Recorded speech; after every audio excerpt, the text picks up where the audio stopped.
शक्ति का गलत प्रयोग। किसी जंगल में एक सन्यासी रहता था।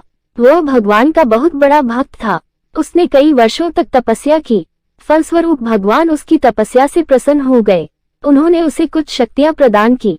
शक्तियां पाने के बाद सन्यासी को अपने ऊपर घमंड हो गया। एक दिन वह किसी कार्य से पास के गांव में जा रहा था। रास्ते में एक नदी पड़ती थी। नदी किनारे पहुंचकर उसने चारों ओर देखा तो वहां उसे एक नाव और नाविक दिखाई दिया। वह नदी पार करने के लिए नाव किराए पर ले ही रहा था कि तभी उसे नदी के दूसरे किनारे पर तपस्या करते हुए एक साधु दिखाई दिया।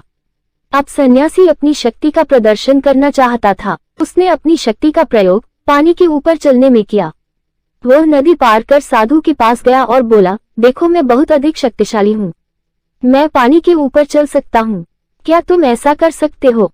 साधु बोला, हाँ कर सकता हूँ, लेकिन तुमने इस कार्य के लिए अपनी शक्ति यूं ही व्यर्थ की।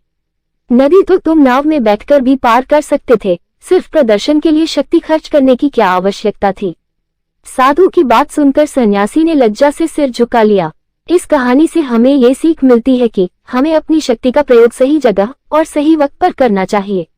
अगर आपको ये कहानी पसंद आए तो प्लीज लाइक, शेयर और सब्सक्राइब कीजिए। मेरी कहानी सुनने के लिए बहुत बहुत धन्यवाद।